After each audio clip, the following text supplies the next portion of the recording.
Hello and welcome to the 17th round of the second Man on Fire Films Toribash tournament. I'm ready to try some new mods, and flying blind tonight are... He's waited a very long time. It's A1v3. And he's gotten a little bit older. It's Fancy. So, without further ado, let's get to it.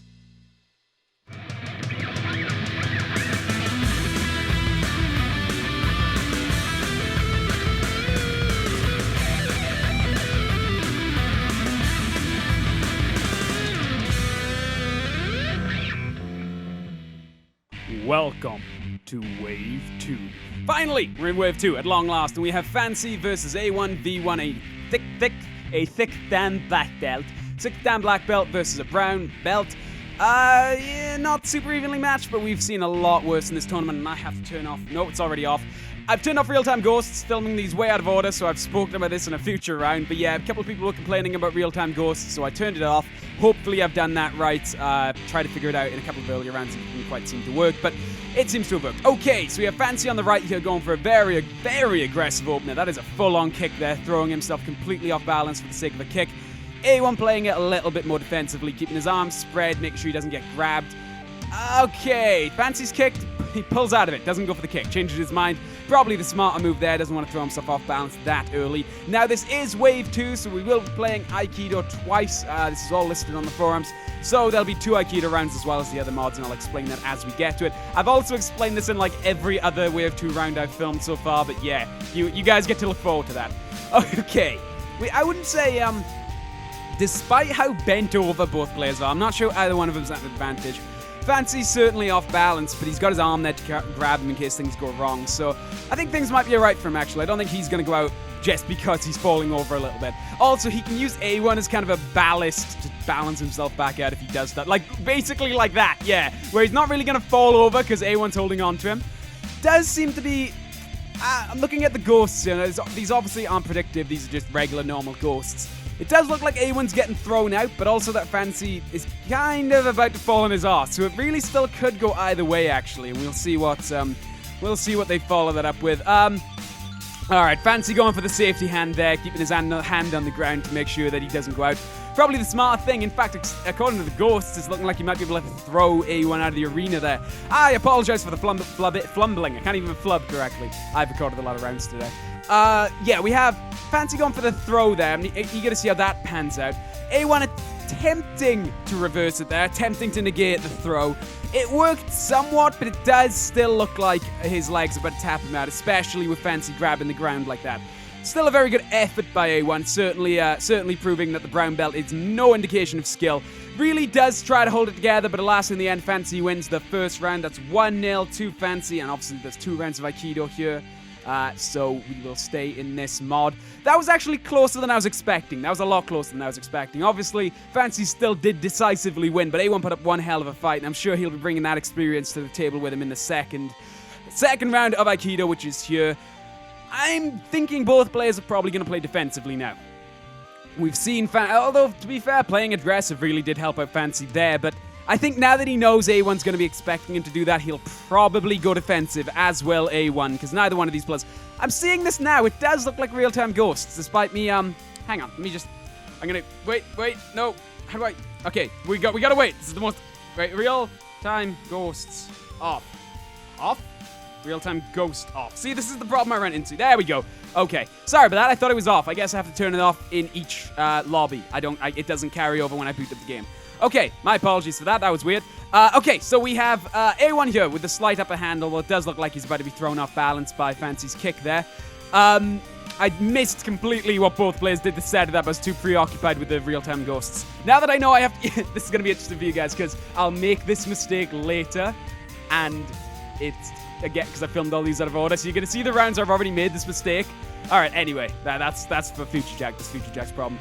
Alright, we have Fancy here. Again, I'm not sure if either player really has an advantage. According to the ghosts, Fancy's about to lift A1, which will put him at disadvantage.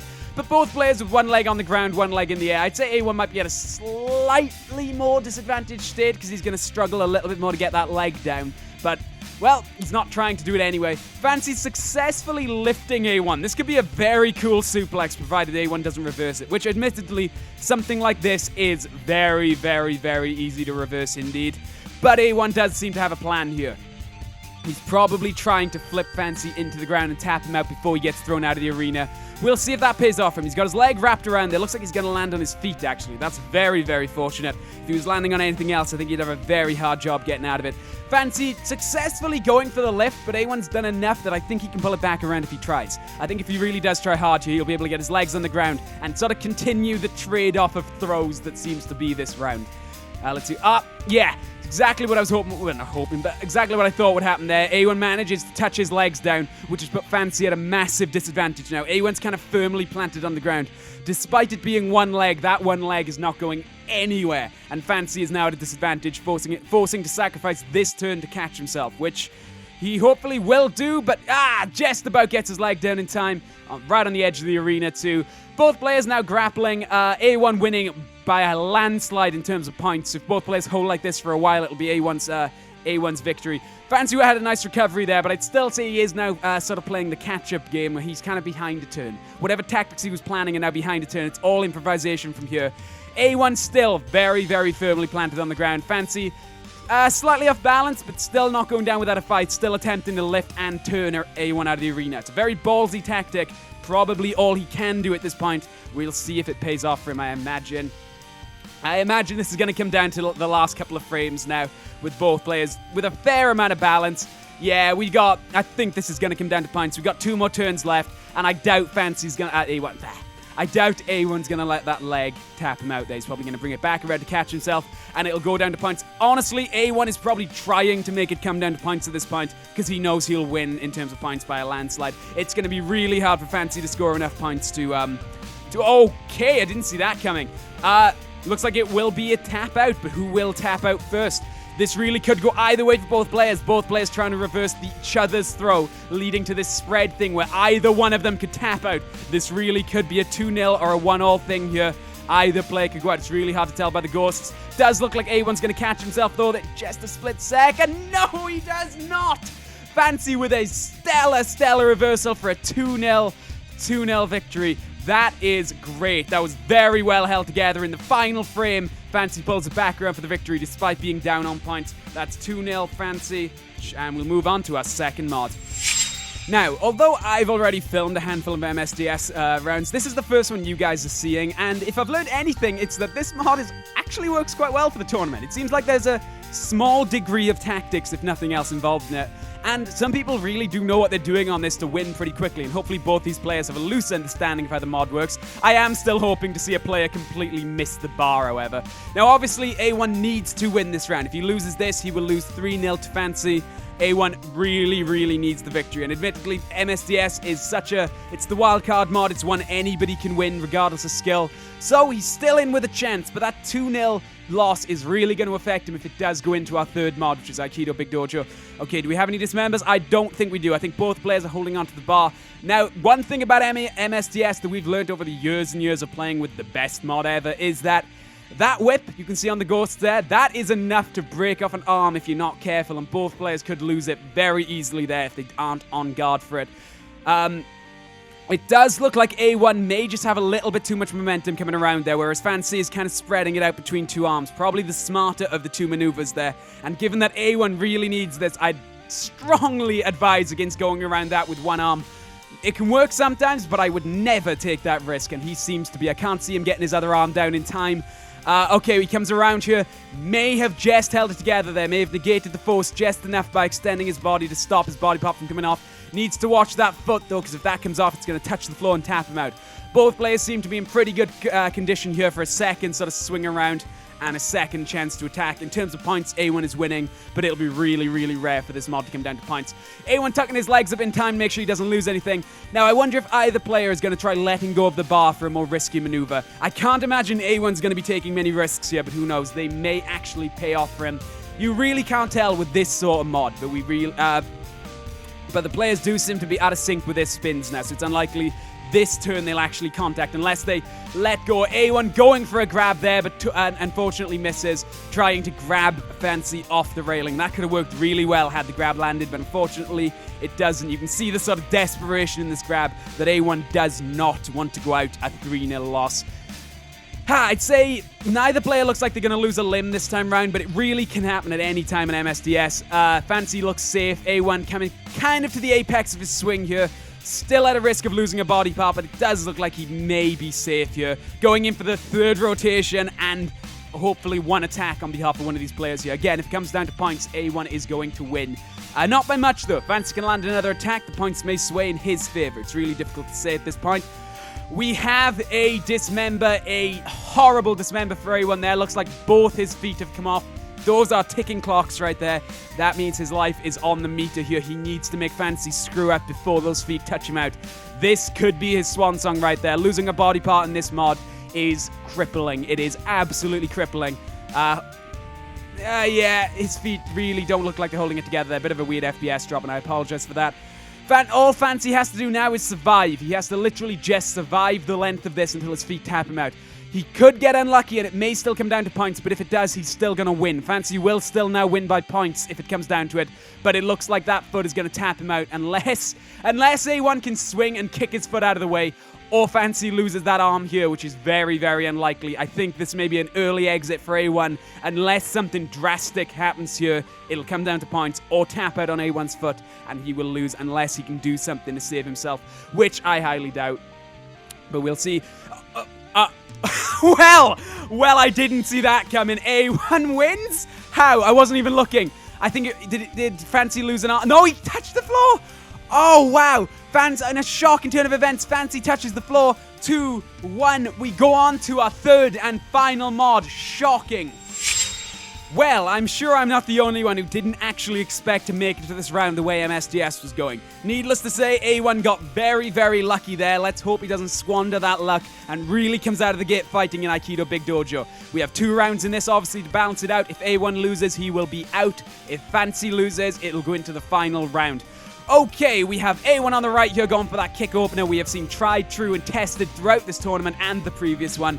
And Fancy playing very defensively. I don't blame him for that. I imagine after that loss, he's probably feeling the burn just a little bit and really, really doesn't want to make that same mistake again. Playing very defensively, as he has throughout the tournament, to be fair. Okay, we have A1 kind of missing the kick there, scoring some early points, but not really enough to beat Fancy's early points. That kick he probably wanted that to do more damage than it actually did. Now, not off balance at all. I wouldn't say either player's off balance, but A1 definitely was hoping that kick would do just a little bit more damage than it actually did. Fancy trying for that spin again by the looks. The spin seems to have worked very well for him. Pulling back instead, changed his mind. Both players sort of, again, playing defensively, really don't want to lose this round. Pulling back, trying to keep their legs on the ground, keeping balance, making sure they don't give the other player any kind of opportunity to get the upper hand. Or, as I've said a couple of times now, A1 needs to win this to stay in the competition. I am surprised in that case that he's gone for such an aggressive opener. Okay, he's managed to clear his leg there, unless Fancy makes that grab in time, which he might. If Fancy manages to grab that foot, it's going to put A1 at a severe disadvantage. But it all depends on whether he sees that hand. I'm pretty sure if he grabs with it, it will grab the first frame of the next turn. It'll be very unlikely that doesn't happen, and I'm sure Fancy will notice it. Let's see if he does go for that grab. Doesn't. Opts to try to stabilize himself instead of going for the risky but probably well paid off grab move. That was probably, in my opinion, not the smarter of the 2 moves, but at the same time, playing very defensively always feels a lot better. It eases the tension, lets you think clearly, so maybe the grab wasn't the smarter thing to do, but that's what I probably would have done, and I probably would have lost, because I know I'm not very good at this. Okay, we have A1 being crushed by Fancy here. Fancy maneuvering himself to a position where he is completely on top of A1. A1 has to do something here. He's going to eventually be pressed into the ground and tap out. I will say Fancy's put himself in a position here where he could be thrown out by A1, but that is unlikely given the current situation. But let's see what these 2 players follow this up with. We could be seeing the end right here if both players make any kind of mistake. Okay, in terms of points, we have two very close players. There's about 4,000 points between them, so if it comes down to points, it really could go either way. I'm not sure if A1 is at such a disadvantage now with Fancy on top of him. He seems to be relatively stable. According to the Ghost, he's going to tap out, but I think he's probably going to do something about that. He'll have seen it coming. Let's see what they follow this up with. Can A1 pull this back together? He's going for the lift. That's awesome. Fancy choking him out by the looks, grabbing him from behind and trying to choke him out Hitman style. Fancy A1 is now getting back on his feet, which is very impressive. Holding it together, making sure Fancy does not beat him without a fight. A1's holding it together, and in terms of points now, it is even. No, it's a little bit more further apart. There's now 5,000 roughly between the two. Let's see what happens here. We have A1 going limp. I'm not sure if that was on purpose or because something was dismembered. I can't see any kind of dismember. The limp strategy may actually pay very well for him, because I imagine Fancy wasn't expecting that, which means Fancy could have just thrown himself off balance. That could be a disaster for Fancy, or A1 may have accidentally done that, in which case he may not have a plan to follow it up with. Let's see what happens on the next turn. We're starting to run out of turns here. A1 locking his body again. It doesn't look like he lost a body part there. Fancy letting go with both grabs. I'm noticing he's fractured his right hand there. Not the most disastrous fracture, but can still kind of be a problem. I imagine Fancy's probably getting ready to catch himself too. I don't think he's going to have much trouble not tapping out there. But it does look like it's going to come down to points. Fancy still with a 5,000 point lead on A1. He extends that lead. He is now over 10,000 points ahead. Doesn't look like he's going to tap out. We have about 3 turns left. A1 really needs to score some last-minute points or do something drastic to make Fancy tap out, or it is going to be all over for him. It's going to be close, guys. I'm not sure how close, though. That remains to be seen. Let's see what happens on this next turn. We have A1 tapping out in a shockingly quick end of that little lift fest we had going on there. Fancy wins 3-1. A very hard-fought battle by A1. He did not go out without a fight, but alas, he did. Fancy will advance to the third wave. My condolences to A1v3. He fought very well. Some good games there. I hope you guys are have enjoyed this first round of Wave 2. I'll be back soon with more Wave 2 rounds. Subscribe if you've enjoyed, guys. Bye.